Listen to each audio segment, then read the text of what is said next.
Terceira característica de barreira, né? Os monopólios naturais. O que são os monopólios naturais?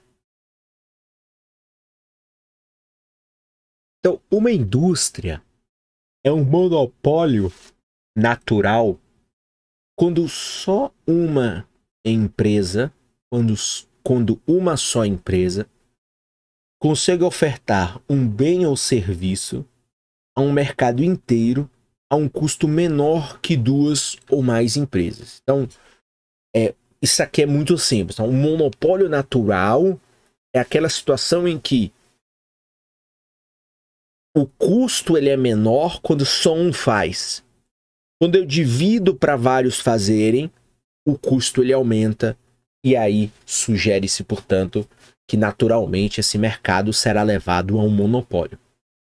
Então, um monopólio natural surge quando há economias de escala para toda a faixa relevante da produção.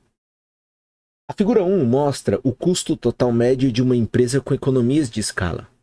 Nesse caso, uma só empresa pode produzir qualquer quantidade de produto a um custo menor. Então, isso aqui é a frase que determina por que, em alguns casos, os monopólios naturais eles surgem e eles permanecem. Porque uma empresa apenas pode produzir qualquer quantidade de produto sempre a um custo menor. Ou seja, para qualquer quantidade dada de produto, o maior número de empresas leva a uma menor produção por empresa e a um custo total médio mais elevado. Então aí é uma questão dentro dos preceitos capitalistas, é uma questão aqui matemática de que claramente você ter duas empresas vai gerar menos produção a um custo maior do que você ter uma produção para gerar mais produção a um custo menor. Então, basicamente, esse é o raciocínio. Então, veja, um exemplo de monopólio natural está na distribuição de água. Para levar água aos moradores de uma cidade, uma empresa precisa construir uma rede de tubulações. Se duas ou mais empresas competissem na prestação desse serviço, cada empresa teria de pagar o custo fixo da construção da rede. Assim, o custo total médio da água é menor se só uma empresa suprir o mercado. Vimos outros exemplos de monopólio natural quando abordamos os bens públicos e os recursos comuns lá no capítulo 11. Então, se você quiser rever, acesse aí a videoaula do capítulo 11 para ver novamente as questões relativas aos bens públicos. Notamos que os bens artificialmente escassos são excludentes, mas não rivais. Um exemplo é uma ponte que seja tão pouco trafegada que nunca haja congestionamento dela. Então veja, a ponte é excludente porque um pedágio poderia impedir que alguém a usasse, e não é rival porque o uso dela por alguém não diminui a possibilidade de outras pessoas a usarem. Como há um custo fixo para a construção da ponte e um custo marginal desprezível para os usuários adicionais, o custo total médio de uma viagem pela ponte, o custo total dividido pelo número, diminui com o aumento do número de viagens. Por essa razão, a ponte é um monopólio natural. Então, inclusive, se você tiver pontes com pedágios, né, como é o caso da ponte lá no Rio de Janeiro, a ponte Rio-Niterói, consequentemente, você gera muito mais eficiência tendo uma ponte, inclusive, mesmo que ela cobre pela viagem, do que você ter 5 pontes fornecendo o mesmo serviço a um custo fixo, a um custo médio gigantesco, o que inviabilizaria qualquer tipo de operação. Então, esse é o sentido do monopólio natural. Então, veja, quando uma empresa é um monopólio natural, preocupa-se menos com a entrada de novas empresas no mercado que possam erodir seu poder monopolista. Então, quando uma empresa é um monopólio natural, preocupa-se menos com a questão de ter outros competidores. Então, nos outros tipos de monopólio, existe o risco de você ter uma nova empresa entrando e ocupando parte do mercado. Mas quando se trata, portanto, de um monopólio natural, como o próprio nome diz natural, Não existe tanto essa preocupação, porque percebe-se que a existência de uma empresa adicional fará o mercado, fará a estrutura de mercado ficar mais ineficiente a um custo maior. Então, consequentemente, você não vai ter nenhuma empresa nova aventureira entrando no mercado onde ela não tem capacidade, veja justamente como diz aí o parágrafo, de erudir o poder monopolista do monopólio natural. Então, isso aí seria muito difícil dentro desses preceitos econômicos. Normalmente, uma empresa tem dificuldades para manter sua posição monopolista se não tiver a propriedade de um recurso-chave ou a proteção do governo. Então, veja, normalmente, uma empresa tem dificuldade para manter sua posição monopolista se não tiver a propriedade de um recurso-chave ou a proteção do governo. O lucro do monopolista, consequentemente, atrai novas empresas para o mercado, e essas podem tornar o mercado mais competitivo. Em comparação, entrar em um mercado em que alguma empresa detém um monopólio natural não é interessante.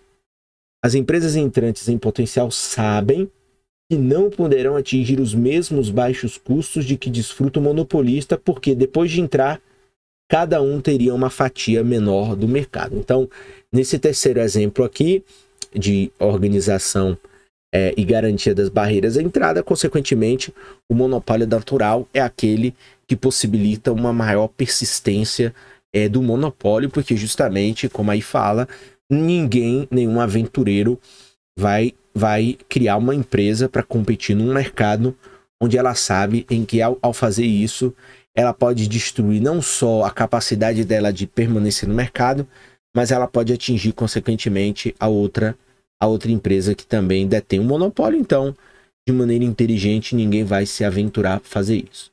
Em alguns casos, o tamanho do mercado é determinante para saber se a indústria é um monopólio natural ou não. Novamente, considere uma ponte sobre um rio. Quando a população é pequena, a ponte pode ser um monopólio natural.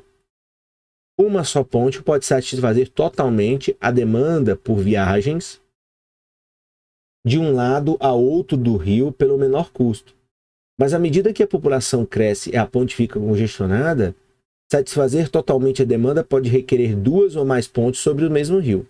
Portanto, com a expansão do mercado, um monopólio natural pode evoluir e se tornar, portanto, um mercado mais competitivo. E aqui o Menkil deixa um elemento, né, fundamental de que as estruturas de mercado que nós estamos vendo, elas podem se modificar à medida que as dimensões dos mercados se modificam. Então veja aqui no caso da ponte. Então, em uma determinada situação, pode fazer sentido você ter apenas uma ponte. Mas numa outra determinada dimensão, no caso aqui dimensão de mercado e demanda, você pode mudar a estrutura de mercado de um monopólio natural para um mercado mais competitivo. Então veja como, consequentemente, isso tem uma série de desdobramentos a depender do nível de mercado. E aí aqui a figura 1 que a gente tinha falado antes, então economias de escala como causa de um monopólio. Então, isso aqui eu não tenho dúvida, ou seja, um dos paradigmas do capitalismo contemporâneo é, consequentemente, as economias de escala. Então, quanto maior a produção, maiores os benefícios da economia de escala, porque você, consequentemente, vai ter um custo unitário cada vez menor. Então, quando a curva de custo total médio de uma empresa declina continuamente, então veja o custo e veja o custo médio total, ou poderia ser o custo unitário. Quando você pega o custo médio total e divide pela produção total, você vai ter o custo unitário, o custo médio unitário. Você vê que a curva está inclinando. Então veja, quanto mais produzir, mais fica barato. Então a empresa que se tem denomina, portanto, monopólio natural. Então nesse caso, quando a produção se divide entre um maior número de empresas, cada uma delas produz menos e o custo total médio aumenta. Assim, uma só empresa consegue produzir qualquer quantidade dada a um custo cada vez menor. Então, tá claro aí como funcionam essas questões. Então, das 3 opções que nós vimos aqui nessa sessão, consequentemente, o monopólio natural é aquele que, digamos assim, pode sofrer menos pressões, ainda que no final o Menkyu tenha dito, olha, a depender da dimensão, como é o caso da ponte aí, a depender da dimensão do mercado, você pode transformar um monopólio no futuro num mercado competitivo, as coisas mudam.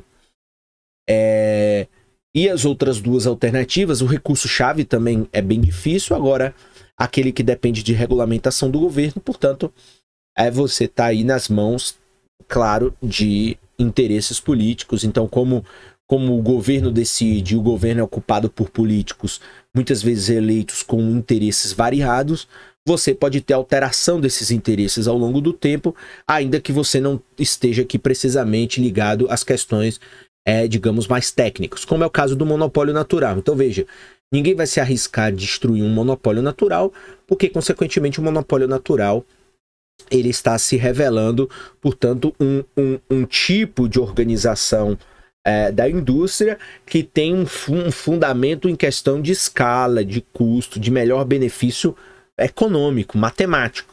Mas, por exemplo, você pode ter monopólios que são garantidos pelo governo ao longo do tempo, e esses monopólios, consequentemente, eles são monopólios que vão, por exemplo, criar uma série de diversidades, porque você pode ter os interesses políticos que podem garantir um monopólio de maneira arbitrária ou podem tirar o monopólio de maneira arbitrária. Então, aí é uma coisa muito difícil de prever, e aí foge, portanto, do campo matemático, econômico, de escala, e passa aí a um outro nível de negociação, que não é objeto aqui, portanto, desse capítulo, mas é, portanto, fundamental que você compreenda a existência dessas possibilidades.